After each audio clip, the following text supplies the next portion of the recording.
coinciding with the announcement of a possible new ceasefire deal between the Israeli government and Hamas. A report has come out showing that the U.S. government's unconditional financial and diplomatic support of Israel has actively harmed the U.S. overseas. Now, this is from a new policy who put out a report, first obtained Wednesday by HuffPost, describes more than a dozen reasons why the country's unconditional support for Israel, particularly its actions towards Palestinians in Gaza over the last 15 months, is actually not in America's best national interest. Now, to be fair, most people have been saying this. A lot of people. Most Americans, when asked, are not in favor of unconditionally backing the Israeli government's assault on civilians. They want peace, right? And this desire may have played a fairly large role in why Kamala Harris lost her election bid against Donald Trump. She didn't come out in favor of demanding a peace deal. Instead, she's like, hey, you need to listen to me. Okay, I'm speaking right now. Probably not the best way to go. Okay, not really listening, but saying I'm speaking. Okay, when really, again, should be listening to people who are against a genocide. All right. Now, that said, a new policy's co-founders, Josh Paul and Tariq Habash, they're former members of the Biden administration. Okay, because when this started and as it continued, a lot of members of the Biden administration resigned as a result of the unconditional support of Israel. Okay, they resigned, and here's what they wrote. Whether we're talking about American taxpayer money or whether we're talking about American freedoms, there's this assumption across much of the political establishment, again on a bipartisan basis, that unqualified support for Israel is the right thing. And the answer is not for America. It's not. It's really great for Israel, obviously, but not so good for us.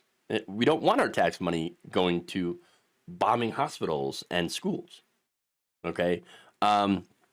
They said, while we're putting out this paper is in order to help Americans engage in that conversation and understand how the policy approaches and the political approaches that have been taken have been so harmful. Now, this report's release comes a day after Israel and Hamas entered into a tentative agreement on a long-awaited ceasefire, which involves pausing the violence in Gaza and exchanging hostages. Now, that said, it's not a done deal yet.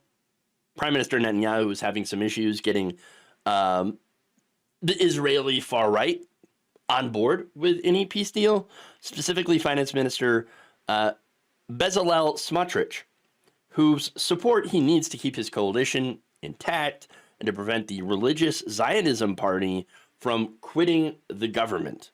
So, again, he got this extreme right-wing coalition that managed to get him back into power. You don't want to lose that.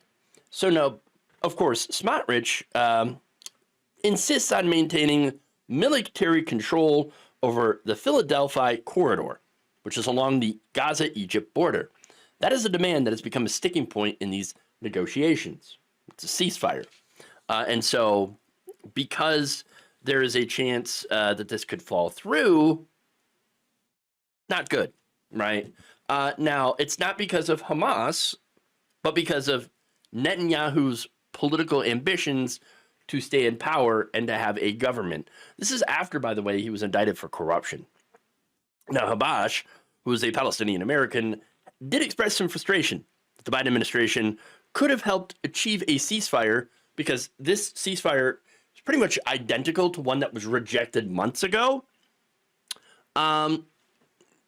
He's frustrated that the Biden didn't push it, didn't condition aid on getting to the table and accepting these ceasefires, this peace deal.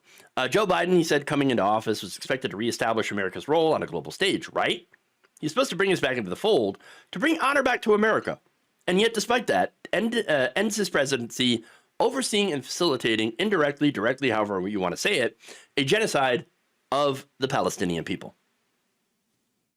Look, at the end of the day, that's what President Joe Biden is going to be remembered for, ultimately. And not the good he did do, because he did do some good. I mean, American Rescue Plan, capping insulin for certain people at $35. The jobs record, okay? Labor gains under his watch. Labor rights under his watch, all right? The FTC under Lena Khan. He's not going to be remembered for any of that. He's going to be remembered as Genocide Joe. And so all he had to do was say, okay, we're not just going to give you unconditional aid. Okay, we need to see some movements towards a peaceful solution between y'all. All right, two sides, obviously, with the release of hostages. Okay, on both sides, because the Israeli government has been holding Palestinians imprisoned, sometimes with even no charges. Okay, just being Palestinian, right, in their prisons. Release those hostages to have an exchange and to work towards a lasting peace deal. But he didn't do that. And not only that, but Biden didn't condition stopping the illegal settlements being built, the displacement of Palestinian families. Biden could have used his political leverage, our leverage, the money that we give Israel, to try to force them to the negotiating table. He did not do that, and now, of course, it's too late. Kamala Harris lost the election. Donald Trump is coming in. And there you go. And Trump, by the way, is going to try to take, he's already attempting to take credit for this tentative deal. Now, both Paul and Habash stressed that the arguments in their report against unconditional support for Israel transcend political parties and individual short-term leaders. Instead, they said that the United States requires a much bigger upheaval in its foreign policy. I agree with that 100%, that over the past years led to the country's isolation at the UN, projected weakness for letting Israel cross red lines repeatedly without accountability, and loss of international credibility for acting in defiance of democratic values that it preaches. I think now what you have enabled is the world to believe that they have to move forward without the United States. And I think that is extremely dangerous for America on the global stage. People feel like America should not be the first ally they think about, Habash said.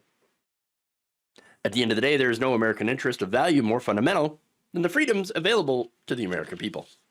And when those are jeopardized, when students cannot peacefully protest, when academics cannot peacefully write papers, when members of Congress cannot freely speak their mind, Rashida Tlaib, of course, talking about the student-led protests, often led by Jewish students that were wrongly smeared as anti-Semitic, and you even had, pro-genocide protesters coming and attacking peace protesters, okay? And yet you still had the peace protesters getting smeared as the violent ones. I mean, that's what they're talking about. And we've all seen this unfold in front of our eyes, okay? When people lose their jobs because of what they say, Habash continues, which, by the way, that's cancel culture, right? That is, first of all, undermining the ability to even get to a set of policies that are in our interest. And second of all, it's very concerning as a precedent because of what is applied first to the debate around policy on Israel and Palestine will be applied to debate in other areas. And that is something that should send a chill down the spine of every freedom-loving American. And I think that is such a great point by Habash. The Trump administration, look, they're going to be filled with right-wing ghouls. You know it. They will, of course, apply the same tactics Biden and the Biden administration used against these peaceful protesters at the colleges. Okay? They're going to use those tactics against anyone else that protests the Trump administration, right-wing policies for any reason. Again, whether it be against him or whether it be against, I don't know, the government cutting Medicaid, Medicare, Social Security, right? Veterans health care. You get people out there protesting, suddenly, oh, they're going to label you a violent terrorist and probably anti-Semitic too. And so that's the danger. And unfortunately, he's right. Biden opened the door to that. Just like Obama opened the door to punishing leakers like Edward Snowden, Chelsea Manning, which allowed Donald Trump to go after leakers twice as hard. Okay? And so I'm very, very concerned about the doors that continue to be opened by Democratic presidents that Republicans rush right through and immediately abuse. I'm very concerned about these doors being open. Because once you open those doors, once you give these powers to the president and set these bad precedents, it's very, very hard to put that proverbial genie back into the bottle. And so that's, once again, part of Biden's legacy that is not so good. Thank you for watching. If you enjoyed this video, please like, share, subscribe, hit the bell icon in order to get notified whenever a new video is released. And if you want to support independent, progressive media through this difficult time where it seems like everybody is shutting down, you can become a member on our YouTube page, you can become a subscriber on Facebook, or you can go to my Patreon.